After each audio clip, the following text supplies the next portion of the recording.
Hello and welcome back to the Chatter Cave podcast. Yes, it's the one show where we review movies and TV shows and games and whatever the fuck Tom can think of. Speaking of which, he's late. I don't know what the fuck he is.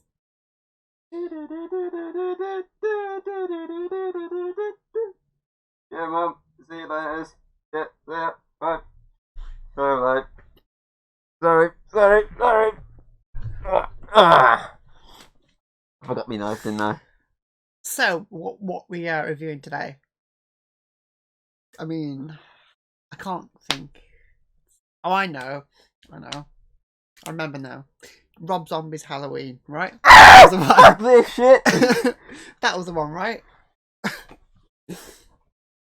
That's why I dress like a hillbilly. No. No? I can actually breathe now. No. It's there you go. It's Halloween 2018. The David Gordon Green Halloween movie. Right. Fuck me, that's hard to breathe in. No one did always heavy breathing. I know, I could tell you that much. You put this on for 5 seconds, you'd... Fuck. The fucking Darth Vader, wasn't he? Jesus Christ. Yes, it's David Gordon Green's Halloween. Also called Halloween, like John Carpenter's movie, and the Rob Zombie one. But we're just going to call it David Gordon Green's Halloween. It's a lot easier to remember. The 2018 entry, which focuses on Michael escaping the sanitarium and Laurie's pursuit of trying to kill him. Not him trying to pursue her trying to pursue him. Vice versa, swapping around. Obviously, this follows on exactly from the original. Yeah. It obviously eradicates Halloween 2, Season of the Witch, which wasn't part of it anyway. Yep. Revenge of Michael Myers, Return of Michael Myers, Revenge of Michael Myers, Curse of Michael Myers, H2O, Resurrection, Rob Zombies, and Rob Zombies 2. Which is a shame. You'd think they'd connect it to the H2O and Netflix, you know, that old series of mermaids. That was a great show. You know, Cleo. Come on, Cleo. But no, it eradicates all of them and follows exactly on from the OG and starts its own timeline, which has been continued in 2021. And of course, it's then going to continue this year in like 2 fucking weeks. But yeah, obviously, this follows on from where Michael was shot. He was apparently caught straight afterwards and thrown in a sanitarium. Obviously, if you watch Halloween Kills, you find out a bit more about that. Actually connecting these little dots a bit better. But this just like nods to it, like, okay, this happened. You got caught, thrown away. That's it. He's been here ever since. And of course, then this night he gets out, goes in his killing spree again, and comes face to face with a basically timid teenage girl. Instead, it comes up with basically the one who got badass away. elderly lady. She's basically like the kill that got away, and she's now changed because of all of the shit she went through. She's grown up. She's more badass. Yes, definitely. She's got all these traps and sets, all the things ready. She's prepared. She's gone fucking prepared. Yep, because she's gun total. Bang, bang, bang. Got her own fucking like doomsday like fucking bunker which gun range. Yeah. You fucking name it. She's got everything. She's prepared her entire life. Like it's ruined her family, everything. Oh yeah. Just to kill this son of a bitch that killed her lost custody 2 best of her friends. Daughter. Because of it. Exactly. And obviously, this focuses on her family, and them being tormented as well by both her and Michael. So it's kind of obviously they've got double duty there. They're getting tormented by 2 things, where she's got the torment of that night, and honestly, best sequel up to 2018. So I'm not going to count any further. From when this came out, this was the best sequel to the original. Up to this point, I'd probably say either H2O or Halloween 2. You had enough of your hat, had you already? I should have worn the hat as well. Either H2O or Halloween 2 was probably the more better sequel. But this then just goes, fuck you lot, I'm literally so close to the original in terms of how good I am. Yeah, like they're not even related anymore. Yeah, it's like, it's modernised. It's probably one of the best slashers of its time now. Obviously, there is still Halloween to come out after this, but I'm not going to get into my love of that one just yet because that's a completely different podcast. This is just about first one, David Gordon Green's first one. It's so confusing sometimes. It makes you want to go kill some teenagers. That's just you. Oh, okay. Toddler to me. And kill it. Gonna make sure my niece and nephew aren't around when you're around. Then I see. Okay, so yeah, obviously I really enjoy this movie. I mean, when it first got announced, I was so excited for it. It'd been, I think, Rob Zombie's Halloween 2 was 2012, and I mean, I showed you that after this movie, and you like were so confused. It was like someone snorted a lot of cocaine and made a movie. Very... So it'd been a long time since a Halloween movie came out, and it'd been a long time since a good Halloween came out. I mean, H2O was 98, I think it was. I believe off the top of my head. So it'd been like fucking 20 years since we had a good Halloween movie, and this does not. It's like this does not disappoint. So obviously, when it first got announced, I was so giddy. Trailer came out, I was so like, oh my god, this looks so amazing. I can't wait to see this. I remember the trailer because I got kicked out of my college room.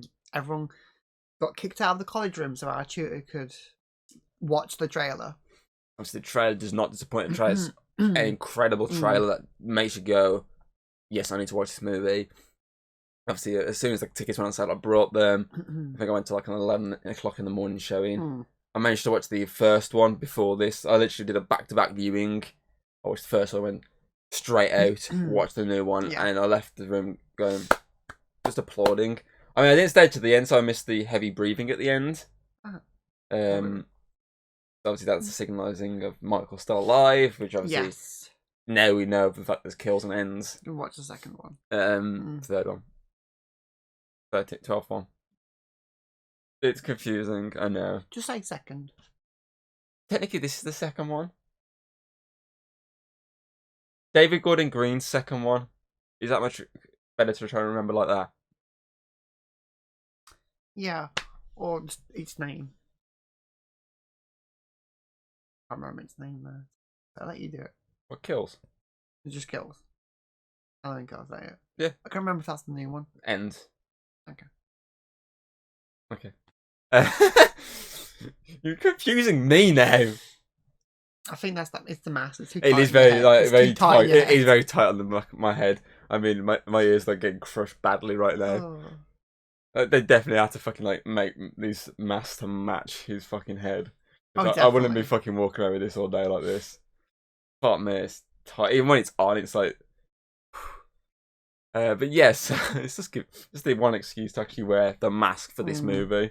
The specific mask. Yeah, because this is the specific mask. A lot of circulation's gone now. So I'm gibberish right now. This is obviously the one from the movie. This is obviously a tag, so it's literally everyone's thing. You obviously the Trick or Treat Studios replica of it. I do also have the mask from the end of this movie. Yeah. The gunshot mask when he obviously gets shot in the cheek. From good old Laurie. It's from Karen. Karen, sorry. You call yourself there's a lot of circulation gone off my brain right now. I really want to take this off, but I can't be asked to take it off because it's trying to find somewhere to put it for the rest of this video. Sorry, give me a sec. Breathe. Heavy breathe, more fucking like. Try and loosen it a bit. There's a bit better. A little bit better. Is it? It's not as tight. I am. But yeah, obviously, Karen, bang. I got that mask as well. I think it was like 50 quid a pop. These were. They weren't cheap. They were not cheap, but worth it. Fucking worth it. I want the new mask. I really want the new mask. But yeah, obviously, as soon as I walked out, I was like, this movie's so great. I've seen it a few times now. I own it twice. I brought the Blu-ray when it first got released. Because at that point, I didn't have 4K. But then when they announced like the fucking 4K collector's edition, Casey's not in it. Casey's on the desk currently. I instantly jumped at the gun to get up because that is like such a beautiful design. And when you open it up, it's got like the sanitarium inside, which is pretty cool. And obviously that's the one we watched, the 4K copy of it.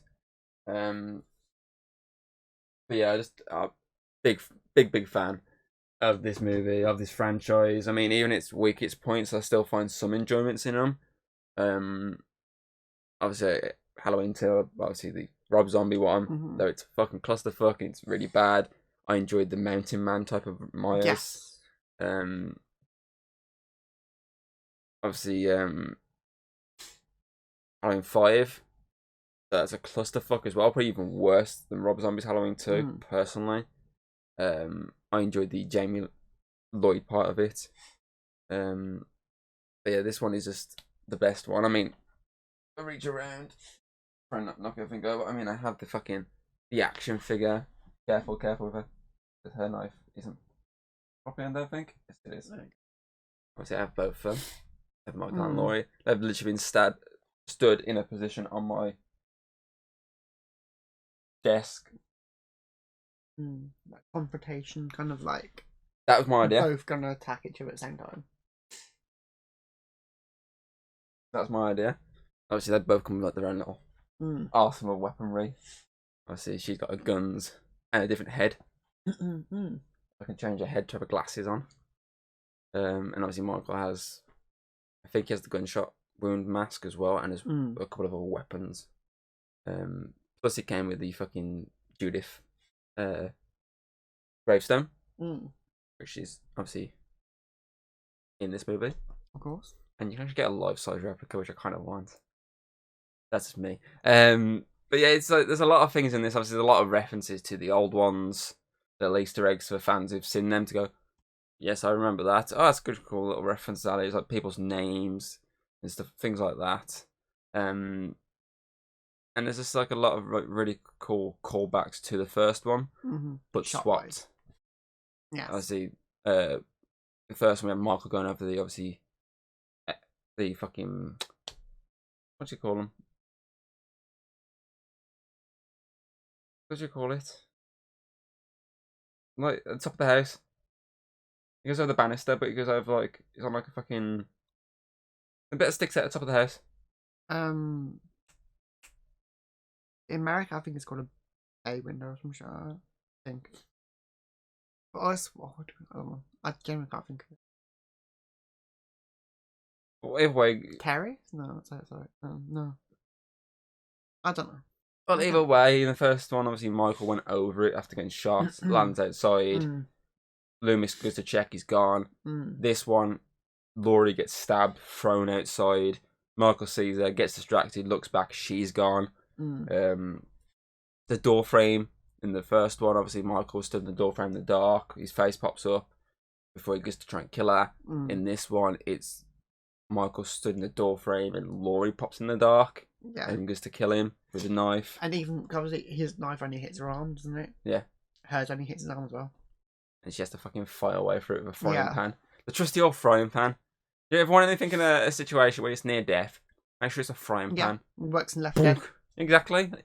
I've survived many Left 4 Dead games with a frying pan. The tank coming in, use a fucking frying pan. Exactly. Mod it to make it look like Mjolnir. Perfect. But yeah, it's just like this movie just like brought back so many memories and so much enjoyment for this franchise and revitalized not just mine, but a lot of people's love for this franchise because a lot of it was drained after Rob Zombie's duology, obviously after the Resurrection. It always takes one to bring back that spark enough to get a lot of fans going. Obviously H2O did it with the original ones, and this kind of did it with since H2O. So it took basically 20 years to revitalize a franchise. It's a lot of time to get people to go, actually, no, this is good. I mean, critically, this has got a really good critic score. I think was it 70% something? I can't remember. But basically, it's probably like one of the best critical scores since the first one. So it brought a lot of love back to the franchise from even like fucking stuck-up critics' point of views. Because we all know what critics are like. Oh, yeah. Shit. Complete bullshit. That's why we're critics, because we're shit. Correct. But yeah, obviously, this is just one that I enjoyed so much watching then, and watching it again now, there's so much more I enjoy about it. I'm literally like, arguing with myself what to give my favourite moment to. Like, there's that many cool things within it. I'm just like, I want to give it to that, but I do really love that. But I'll get to those when we actually talk about favourite moments, because I don't want to spoil it. Yes, I want my favourite moment to be like, this is what I'm going with. I'm going to nail it down within the next fucking 15 minutes. obviously there's a lot of comedy in this as well. Mm-hmm. Obviously, a lot of the times there has been comedy placed within the franchise. Even the first one, even the more serious tone, there was these comedic moments, and this does it as well. Obviously, a lot of the younger characters, obviously, the comedic tone. Yeah, because the older characters are more the grown up and Serious, they're not gonna take the piss. traumatized Yeah. people. Whereas all the kids are basically these kids. Yeah. Especially Julian. Same here, cut my nasty ass nails. Fucking Julian. Best character. Definitely. But one thing I do love is as well, especially after you watch Halloween Kills, Yeah. a lot of the characters they place within this, that you look at as being throwaway characters, they aren't. They are like fucking. I'm taking this off. Oh, my hair's a mess now, but oh well. They aren't throwaway characters. They're literally placed in this as little nods to the next one. They pop up and you're like, ooh. Oh shit, that's the doctor and nurse. Yeah. That's the fucking woman from the graveyard. Mm-hmm. Like stuff like that is like so perfectly done in this movie that you don't expect it to pop up in the next one. You're like, when it actually happens, you're like, oh shit. So I do really like that. I think that's pretty like good from the director to do that. Obviously, as this technically could have been the last one. I could have how it ended. They could have done this as his last encounter. This is it. Game over. But boom. I'm kind of happy they didn't because I do really like where this does go in terms of its violence, its brutality. Because I mean, first one, not really over the top. It's I think I said it best when I actually obviously did the review on it. It's very subtle. It's not graphic. It's nothing more than just a little stab. I'm dead. That. Yeah. Whereas this, it's taken to the fucking extreme. A lot of fucking stabbing, a lot of smushing, gunshots, fucking kills that you don't get to see on screen, like people's jaws fucking broken, teeth fall out. Like it goes to like it basically looks at it and is like, okay, we can't really get away with this basic type of movie again. Yeah. We need to up it to the modern era. Which is like what Scream did. Scream when it came back with Scream 4 and then the new one, Scream 5, which is also called Scream. That did the same thing. It went, okay, we can't really have this subtle slasher movie that's got, yes, it's got kills, but they're not over the top and not graphic. We need to try and actually make it graphic, more graphic than before, which obviously this does. Blatantly does. I mean, Dr. Sartain's death is the most blatant, obviously up in the ante, and I would say these not on screen camera kills, like the cashier with his jaw broken, Dave Stoner Dave, R.I.P. A brave bastard, brave man. Obviously, his death against the fucking wall. That would have been something cool to see, but I'm happy you don't see him because the mystery of it is like, how the fuck did he do that? He's fucking pinned up to the wall with a knife in him. Again, a nod to the original. Yeah. But this time he's backwards, so I would have been interested to see how that actually went down. That's it. Though I do like the behind it, obviously off camera, I kind of wanted to see how Dave would have gone up against him. Yeah. Like, would he actually have panicked like as soon as he saw him, or would he actually have put up a fight? I can't remember if the audiobook tells you. I have read the audiobook, obviously, which is obviously the audio version of the novelization of the film. I can't remember if it tells you how it happened, but if it does actually fight with Michael.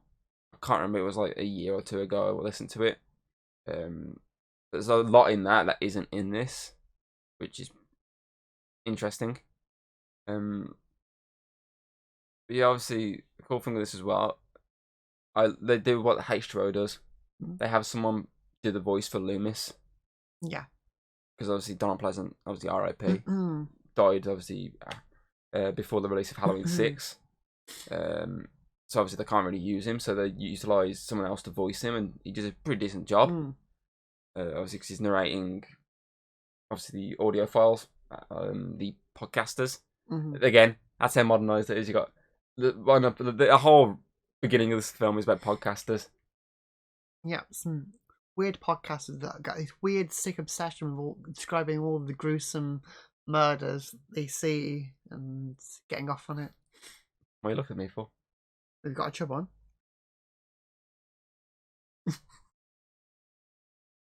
I don't know that. They do now.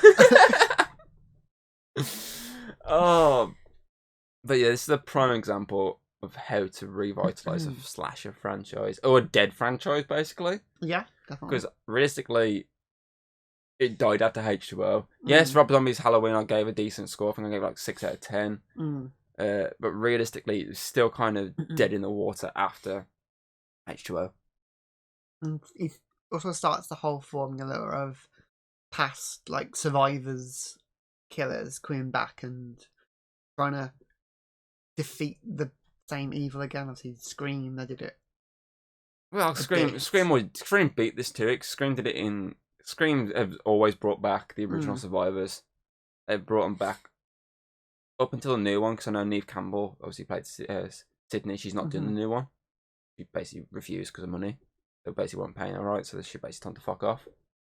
Unless like it's a big turnaround, she's secretly actually. You never know, because I mean, you never trust an actor that I'm not in this movie.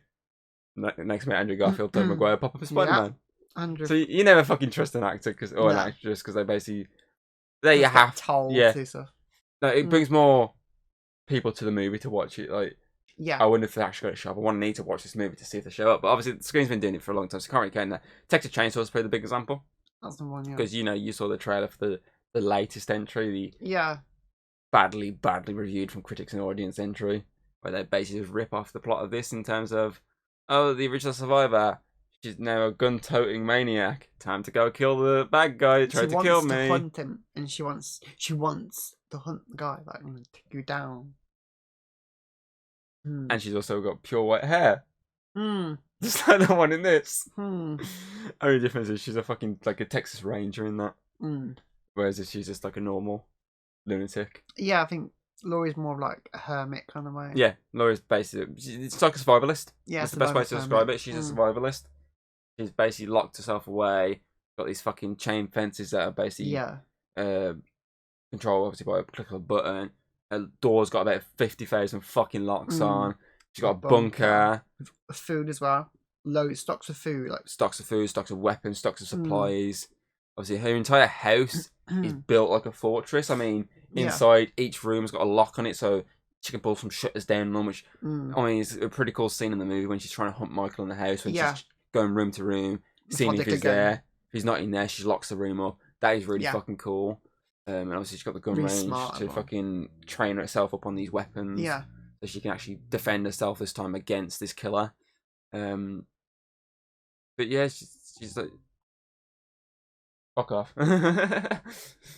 Beeping. But yeah, she's pretty the best version we've had of Laurie up to date, because this is the one that's been affected by the killings, but she's took it to her heart and used it to build herself up as someone who can survive. Whereas if you look at H2O's version of Laurie, she just tried to hide from everything. It's more like PTSD.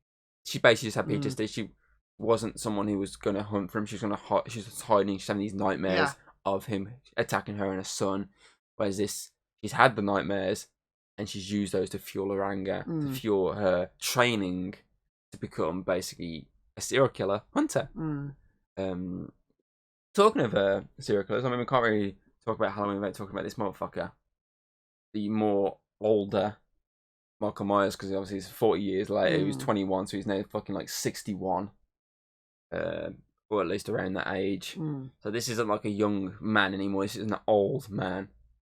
And he's a fucking... He's been Popeye. He's been on a spinach the entire fucking time. He's been Popeye in that fucking spinach. So, I mean, this man is fucking strong as hell. I mean, you can cave a guy's skull in with one fucking stomp. I mean, you saw the Rob Zombie version. How many stomps did it take for him to kill that fucking guy? About 4? 4 or 5, yeah. Whereas this, it's like, I mean, that was a bigger guy as well. That's not someone who's like fucking 40 odd either. That's like the mountain guy. That's the mountain guy. I mean, he probably was even younger than the fucking one from the first one. Because I mean, He was It's obviously same kind of like modern version of the first I'd one. say he's probably still around that So about age, but I mean, 20 something probably. exactly, because obviously that one's only like a year or two, depending on what you watch after the first True. Halloween. Mm. So he's still probably going to be a young guy. And he takes multiple stomps to cave a guy's head in, whereas this guy can do it in one blow. And he's 60. Let's just say 60 just to make it easier. Yeah. So that, I mean, that shows how fucking much of a badass this motherfucker is now. I mean, obviously, I do like with... Just combing his hair. I do like with this version as well, we get two people playing the character. So obviously you get... the original. Yeah, fuck, his name's so stuck in my mind. James Duke Courtney is the new guy. Castle. Nick Castle. Sorry, yeah. Yeah. James Duke Courtney is the new guy that's taken over. And obviously Nick Castle does a couple of like little shots in both this and the next one. I think the first time she sees him in the mask. It's Nick Castle. Mm-hmm. Whereas the next, obviously most of the movie, it's James Duke Courtney. Mm-hmm. And then the next one again is James Duke Courtney, and I think actually his scenes get cut. I think that they're extended cut. Nick Castle's are. His scenes actually don't make it into the theatrical version, if I remember correctly. I don't know why. They just changed it. I think he used a lot of the breathing scenes. Imagine getting paid just to breathe. But yeah, obviously, this is probably the best incarnation of Michael we've had. I do like Mountain Man Michael from the zombie ones. I do like that. But of all the other versions we've had since the original, this aged Michael is probably the best. I mean, they do a good job at recreating the original mask. I mean, it's not the same mask, but they did a good job at making it as close to the original as possible, making it look aged. Like, that looks really good. I mean, you can see why I fucking brought it, because it looks so good. And it's been the background for most of my videos. It's in the cabinet with the other one. I've only dragged this out just because it makes sense because of this movie. Obviously, we can talk about some of the new cast as well. Obviously, Laurie's daughter, which is Judy Greer, obviously was in Jurassic World, which we covered a couple of months ago. Yes. And she was also obviously in Ant-Man as the ex-lover of Paul Rudd, who was also in the Halloween franchise, in Halloween 6, as Tommy Doyle, who is not in this movie, Tommy Doyle, but he's in the next one. Yeah, which again would have been amazing if it was. Paul Rudd, that would have been pretty cool, because that would have been good, again, callback. Yeah. But it's not. Big beefy guy. Which is very upsetting that the guy can't even go toe-to-toe, fist-to-fist. Yeah. Like, that's the only thing that pissed me off in that film, but oh well. But yeah, obviously, her daughter is like this, someone who's heavily affected because she was taken away from her mom, and she's basically been living in foster care, and then got her own family, and doesn't want her mom basically her estranged mom destroying her new family, especially her daughter, Alison. Who's probably like around the same age Laurie was. Yeah, and dealing with basically more modern teen stuff. Yes, like boyfriends and boyfriends' best friends who are kidnapping boyfriends because that guy was funny until he tried to kiss her, and then fair play to me, apologised, fair play. But then he started talking about his chub and how they kept dancing on me. They kept turning me on, Alison. I got a massive chub, like, thanks for that, mate, weirdo. The guy who looks like Barbara from fucking Stranger Things mixed with Justin. Obviously, she has her own friends as well, which obviously, what's the fucking, the one that has Runaways? What's the fucking name in this? I can't remember. There's Dave, I know Dave. Yeah, the one last who plays Carolina in Runaways. You only remember that because you looked at the Funko Pop, didn't you?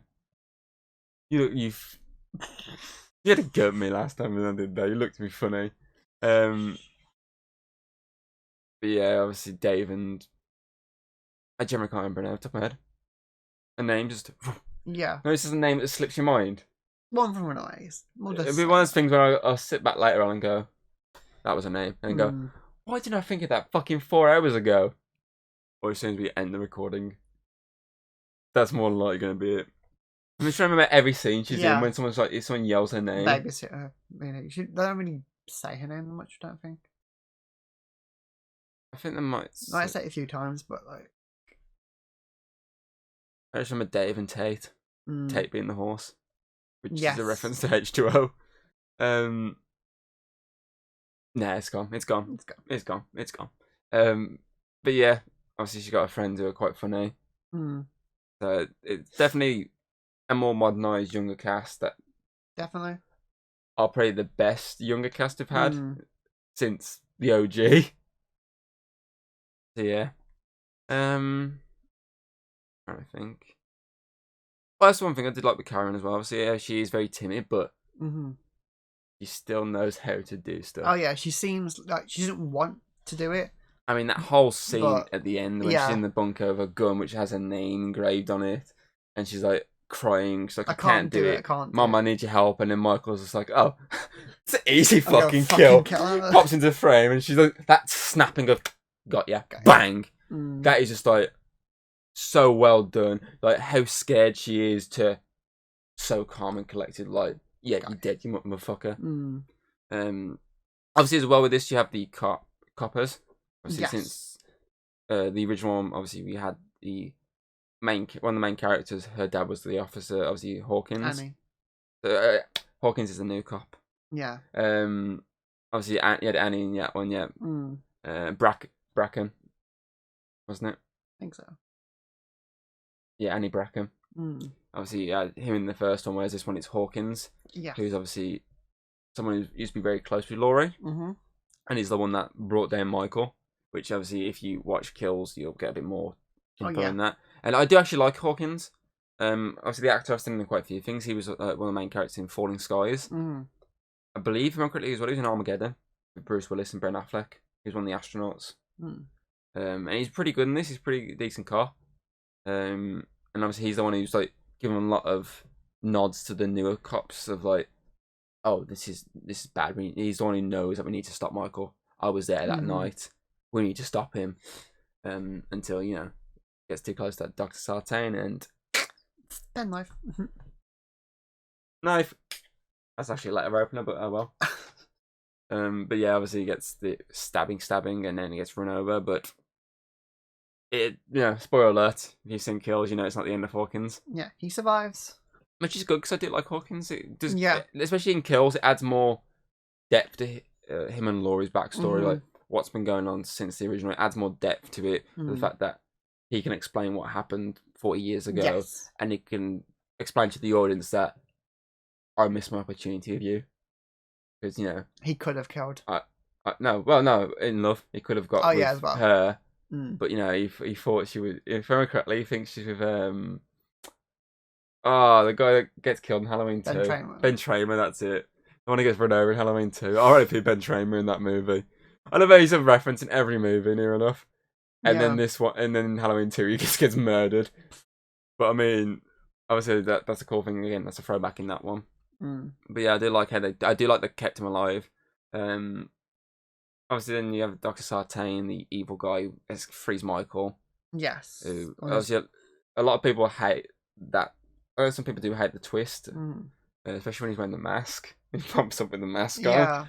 I didn't mind it because it gives that excuse for Michael to keep going, and it kind of takes what happened to Loomis in Halloween 5 when he got a bit too into it. So it does take that sort of idea, but obviously in that one, Loomis didn't take it that far. Like, he would be that obsessed, but he wouldn't kill someone for it. To just see what Michael feels like. Let Michael kill someone just so he can get Michael. Yeah. But he wouldn't do the killing himself. Because obviously this one is more like he wants to know what Michael was feeling when he was killing. And I mean, they even reference him as the new Loomis. Yeah. Since he shadowed Dr. Loomis when he was alive. So Loomis. That's pretty cool. I don't think what else here. Obviously, big thing here. The return of John Carpenter as the composer. Yeah. Obviously with his son, Cody Carpenter, and his godson, David. I can't remember his name off the top of my head. I just know he's fucking the son of the guy whose brother is in the Kinks, the band. Yes. his dad. I think dad's John Davey, and Mhm. it's Dave Davey. A lot of Davies. I was gonna call, but basically, he does it with his family. Yeah. He composes with his family, and that's pretty cool in my book. I mean, they also composed the soundtrack to Firestarter, the Zac Efron horror Mhm. film that came out recently, the superhero one. They did the soundtrack for that again as a family. I do like that. How this is very family orientated. Like he's worked. All three of them put their own spin. Obviously, he puts the old school horror vibe he has in it, whereas they utilize a lot of the more modern like techniques to up the ante a bit with their music Mhm. choices. So I do love that. And it's just great hearing Carpenter back as the composer for Halloween, because obviously he hasn't really done any of it since the second one. Obviously after the second one, a lot of other people took over and just reused his first song and just Yeah. updated it with their own spins. Whereas this time it's his first time back probably since Halloween 2. Mm. And it does not disappoint. The music is phenomenal. It ups the ante in scenes. I mean, there's a lot of fake out moments. So the one I can think of is Dave when he goes to the shed and he finds the bike. Before he Yeah. finds the bike, the Michael music sort of kicks in that dun dun dun dun dun, dun. Mm. And you think, is Michael in here? And then he goes in, and obviously it's not Michael. It's just a bike because Yeah. Michael's actually in the house. It just ups every scene it's on, and it's just great to see Jamie Lee Curtis back as Laurie, and it's great to hear John Carpenter back as the composer. So it ticks every box for me. This movie does. Anything else you can think of? Because I'm thinking I'm carrying these fucking podcasts I these last genuinely few can't weeks. think of anything. I mean, to be fair, it's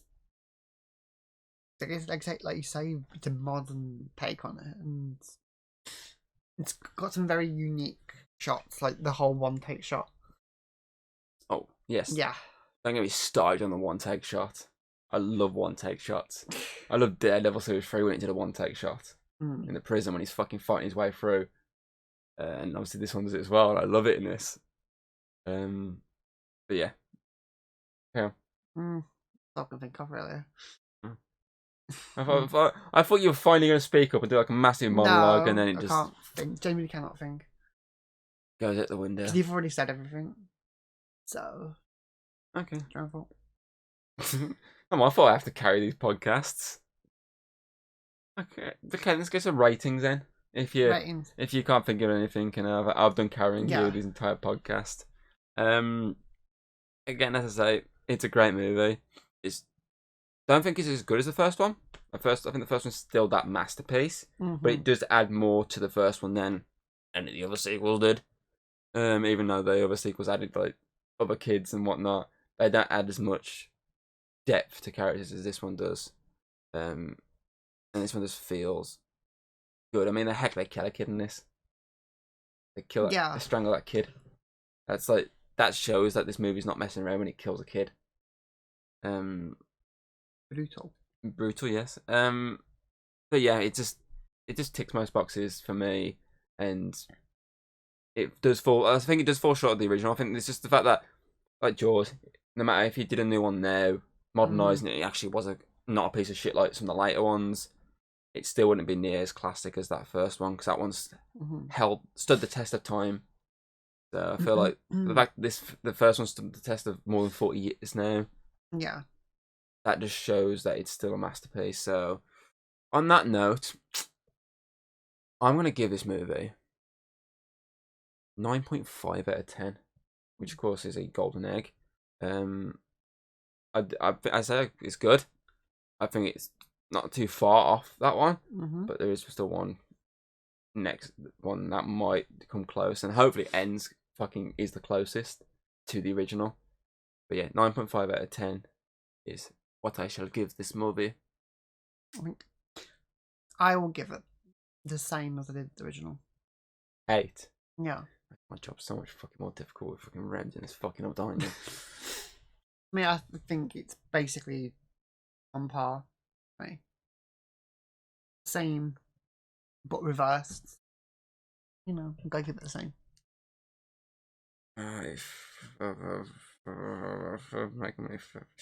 Where's my fucking average thing now? Fucking hate you, you know that. Average calculator. Uh, 9.5. No, 9.5, not 8.5. And then 8. Okay, fair enough. Okay, so 9.5 and 8 gives Halloween. David Gordon Green's Halloween, freezing us here. The Chat Cave overall rating of 8.75. AKA 8.8. Yeah, 8.8. silver. Mm. I think they did that 9, but oh well. Fair enough. Okay, MVP time. I want to say Laurie again. Laurie. Because she did a good job in the first one, but like Yeah. how drastically her character's changed for the better in this one. I feel like she definitely deserves the MVP on this one. Yeah. Because she's just great. Jamie Lee Curtis is always a great actress no matter what she's in. And she just proves that Laurie is one of her best characters. Like, no matter how many years later she goes back to her, she can add more to that character and make her even better than she was before. So I would say runner-up, this guy, because I know last time you tried to give it Michael, because I mean he's a badass this time, but I really want to give the runner-up to Julian. Because I mean he comes into that. I agree. Like he has like less than 10 minutes of screen time. Yeah. And he leaves such a mark.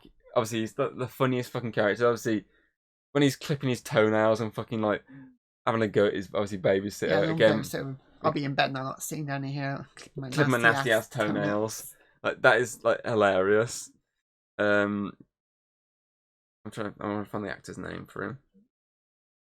And obviously then when he goes upstairs and she's obviously they're talking, it's been really heartfelt. And he's like, ah. And the next minute he jumps out on the stairs, gets her to go up. There's a bit when it's like, I'll send Dave first. Like, let Dave deal with it. Send Dave first.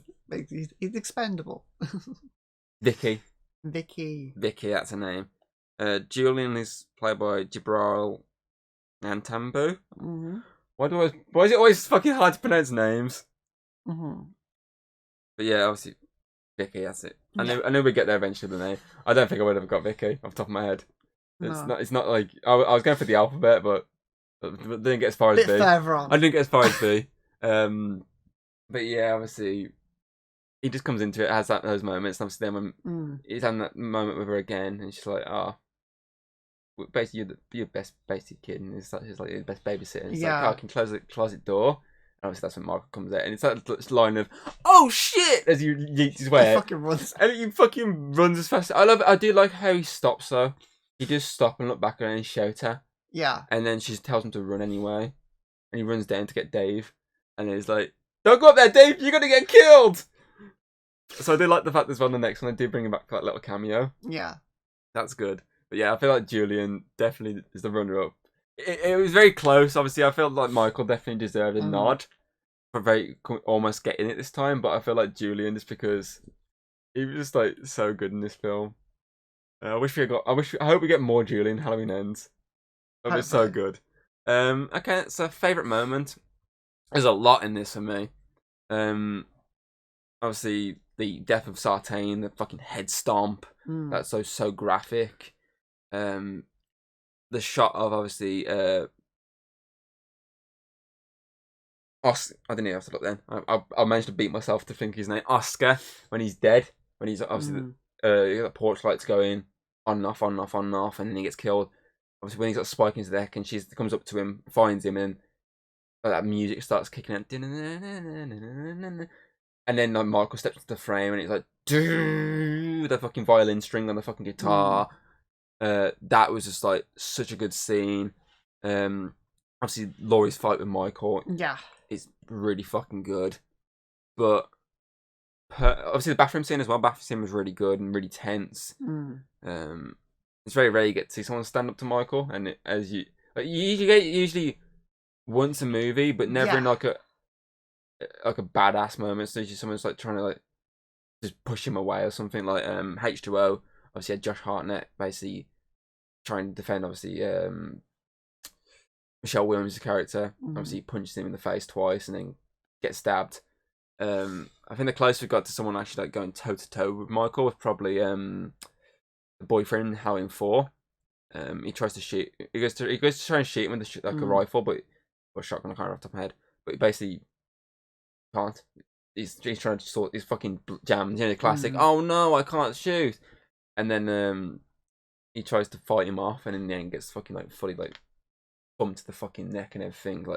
He went toe to toe with him for a little while, and obviously we got this with obviously the podcaster when he comes in with a fucking what did he come in with? Is it like a tire iron? No, it was a crowbar. A crowbar. Where the fuck's he get a crowbar from? It's a mechanic's place. Oh, good point. It's pretty tracked down. But yeah, you would have thought he'd been in tire iron, wouldn't you? More than mechanic. Yeah. Oh well. But yeah, obviously when he comes in, he starts actually wailing on him with a weapon. This is probably one of the moments where you actually think, wow, someone actually could take down Michael. But obviously doesn't get to take him off and get. He's a podcast, not a fighter. I think anyone else with that would probably actually maybe beat him. So it's quite interesting that this first time we got to see someone who technically had the upper hand on a 60-odd-year-old man. So this is the one time Michael could actually had his ass kicked. But nope, he dies. And so does the woman. But yeah, obviously for me though, I think I'm going to go with the one take. Which you brought up earlier. I imagined he would go. It's very close between that and the scene with Oscar's death with the violin string. It's just that scene, that one take is so well done. From when it starts with the kids, obviously referencing Halloween 2, with the obviously big radio on his neck, and that scene is following him into the back garden, getting a hammer, going into the house, killing that woman. Obviously, you see it off screen, but you see the bloody corpse afterwards. Then going outside, see the doctor and nurse from the next one. Then obviously the camera stopping on the front of the house, that woman, and his mask just looking at that music. And then he stays on that window as he walks around the back. You see his shadow. Then obviously he stabs her in the neck. That is just so fucking good. I love a good one take. When it works, it works. And this is one of those things where the one take fucking works. Because yeah, you could have just followed them around, but I do like a lot of times it's just stationary, the camera just watching. You see waiting him in the background. It's just perfect. Okay. I mean, I'd go for the whole Oscar one because obviously, like you said, the music was brilliant, and it was the first time actually the new Strode came face to face with Michael. And it's brutal, but I think worked. Yeah. And at least Oscar got to get impaled. Just not by the way one is. Okay. Okay, last time I said, obviously, are you looking forward to Halloween Ends? And I said I'd actually up the ante and just add to that sort of statement. So, obviously, again, are you looking forward to Halloween Ends? And if so, what are you looking forward to the most out of it? Because obviously they recently dropped the final trailer for it. Yeah. Which looked amazing. So what are you looking forward to most in this? Put those in the comments below if you're watching this on YouTube. If not, then just write them down and keep it to yourself. If you listen to this on any other podcasting platform. Next week we'll be taking a look at the sequel to David Gordon Green's Halloween, which is of course Halloween Kills, the second of 3 entries in this Green trilogy. Which of course is the big setup for the finale, which comes out very soon, which I'm fucking can't wait to see. Put your thoughts as well on this film in the comments below, and your rating, so we can have a little look-see. And we hope you enjoyed. So we will see you for Halloween Kills. So I'm just gonna get out of here if you don't mind. Right. Alright. I was gonna go find me a better knife because this is shit. Yeah. See you later. Alright. Bye, Austin. Yeah, baby.